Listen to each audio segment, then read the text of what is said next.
you guys? Welcome back to my channel. My name is Cass, and today we are going to be doing a Q&A. I have reached 100 subscribers, which I absolutely cannot believe. Thank you so much. I always assumed that the only people who would watch my videos would be a couple of my real life friends and maybe my husband sometimes. So it's pretty crazy for me. I dropped my pen. Pretty crazy for me to think about the fact that so many people are watching my videos. So that just blows my mind, and I can't thank you guys enough. So I have my handy dandy notebook here because this is where I have the questions written, because I film with my phone, so I can't just scroll through my phone. So I wrote them down.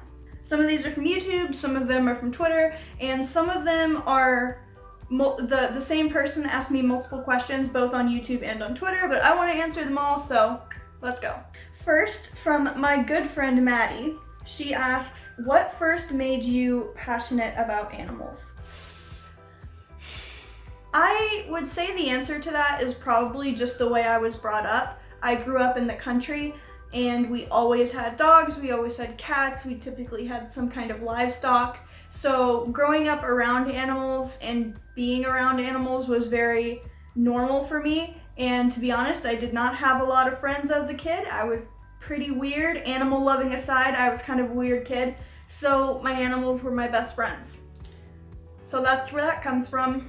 She also asks, what is your earliest memory involving an animal? When I was really little, we actually had a miniature horse named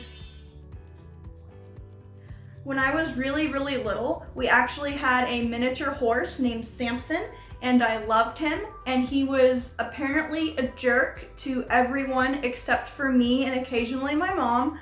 I was about 4 or 5 around this time, and then my mom got pregnant with my brother, and the horse was not happy about it for some reason and kicked her, and I distinctly remember getting rid of Samson by giving him back to the person we got him from, and I was very sad. And that's probably my earliest memory I can think of with an animal. Also being chased by geese. Hannah asks, do you have any passions besides animals? The answer to that is yes. I love to write and I love to play video games. I've done a little less than I used to of both of those things in recent months, just kind of thanks to good old depression.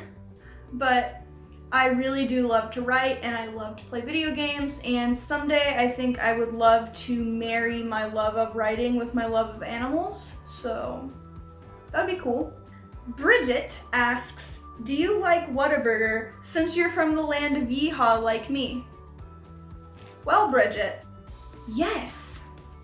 And then she says, but seriously, what are your top 3 favorite snakes? So, I'm sorry, I keep kicking something that's on the floor. So my number 1 favorite snake would be sand boas, all of them. Any sand boa that exists. Obviously the best one is mine, my beautiful little Kenyan, Drip Fang. But I really love sand boas as a species. I think they're so interesting to look at, and I think they've got great personalities. So sand boas are number 1. Number 2 would probably be speckled king snakes. I just really think that they are super cool. They're really long boys and they're adorable. And then I think my 3rd favorite would be Colombian red-tailed boas. I think they're absolutely gorgeous and I would love to have one someday. Also, these are my top 3 favorites that I would like to personally own. I have a ton of favorite snakes that are venomous that I don't want anywhere near me unless it's through glass at a herpetarium or a zoo or something. But that's my top 3 pet type snakes. Julia asks, what is one animal sold as a pet that you wouldn't recommend keeping? There are so many more than one. I think number 1 for me that I see, I'll go with 2. One that I see in pet stores a lot and one that I see in expos a lot. Number 1 that I see in pet stores that I don't think should be sold as pets are iguanas. They are sold as cute tiny little lizards, and if iguanas were that size I think it would be fine, but they grow into these massive lizards that eat a lot and need a lot of space and are just, you know, have crazy care requirements that a lot of people just can't take care of, and then they get rid of them and then they become invasive species and it's just a big old mess. So iguanas would have to be number one for pet stores. You can like go to a pet store and just like get an iguana for like, I don't know, $20? I don't know. I'll put the exact price on screen, but like it's not that expensive. It's not bad at all. You can just go get an iguana. My number 2 animal is one that I see all the time at expos. I've never seen one in a pet store, thank God, but I see them in expos all the time, and that's sulcata tortoises. Now, reason for that is kind of similar with the iguanas. They are sold as cute, tiny little tortoises. Like baby sulcatas are like this big. They're the most precious thing you've ever seen. They're amazing, but then they turn into this. This massive, massive tortoise that's extremely destructive, eats an ungodly amount, needs a huge amount of space, lives a very, very long time, and you can just get them at expos. I have seen small children with their parents just walking out with sulcata tortoises at expos, and I'm just like, you have no idea what you're in for. Sulcatas are just, I don't think the average person should have access to sulcata tortoises. I think they get too big and I think they need too much care, and the average person should not be allowed to just go to an expo and get a sulcata. Tori wants to know, what is your favorite aquatic plant in your tank? That one.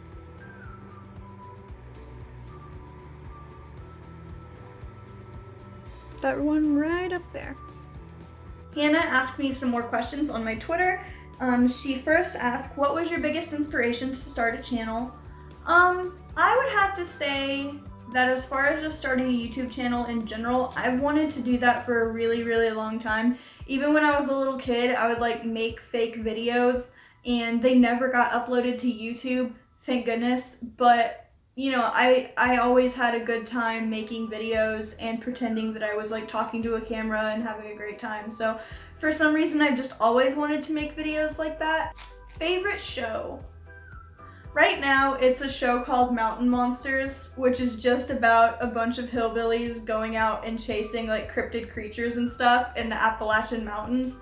That's my favorite show right now. I think it's just, I don't want to say like it's wholesome, because I wouldn't describe it as like wholesome, but it's good fun, and it makes me very happy to watch it, and I named one of my new reptiles after a character in that show, so it's my favorite show right now. She also asks, do you plan to get more snakes? Yeah, I want more snakes. Not anytime soon, just because I don't currently have a job, and I want to get a job before I get any more animals that require a lot of like care and maintenance. I've added a fish to my community tank. I might get another species of isopod or something like that, but as far as animals that really need a lot more maintenance than throwing a vegetable in a Sterilite container every week or two, you know, I really want to wait till I get a stable job, which I don't have right now. So no more snakes for me yet, but I absolutely plan on getting more snakes eventually. Bridget asks, do you have any plans for future tattoos or piercings?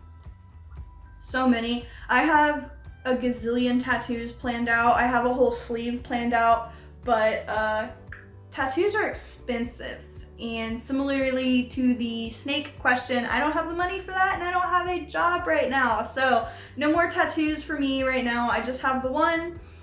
And as far as piercings, I did get my septum pierced recently, but I think for a Christmas present to myself, I'm gonna get an industrial piercing or a Medusa piercing. Becca asks 2 questions. She asks, what is your favorite pet? And as far as standard pets, cat, exotic pets, hamster, would you ever get a saltwater aquarium? Right now, 1,000% no. Eventually, 1,000% yes. I love saltwater aquariums, and I have absolutely fallen in love with saltwater aquariums because of the channel Spicy Uterus. Highly recommend you go check her out. I just, you know, I love her tanks and I love saltwater. It's a lot of money to start, it's a lot of money to keep upkeeping, and it's a lot of research to do. So someday I would love a saltwater tank. Right now, no way. Ariel, actually from Spicy Uterus, asks, how did your move go and is there anything you would do differently? The move went fine. I mean, we all made it. And as far as things I would do differently, when I move again, I am not having the lease at one place end before the lease at another place starts. Like, I have to have them overlap because it was insane moving everything to my dad's, which is 3 hours away, and then moving everything back because it's like moving twice and I have animals and it was just too much. So I will absolutely make sure that the leases overlap this time. I wanted that to happen this time, but there was just some extenuating circumstances, so that didn't work out. But what would I do differently? Overlap leases. Jeremy asks, what's your favorite junk food? Ice cream. I can give up pretty much anything except for ice cream. I absolutely love ice cream. The chocolatier, the better. I want ice cream right now. Chris asks, are you scared of any animals? Yes, grasshoppers and crickets. If there is a grasshopper anywhere around or anywhere near me, I will freak out. I can't stand grasshoppers. I think that they hopped their little way out of hell, and I think they should hop their way back into hell.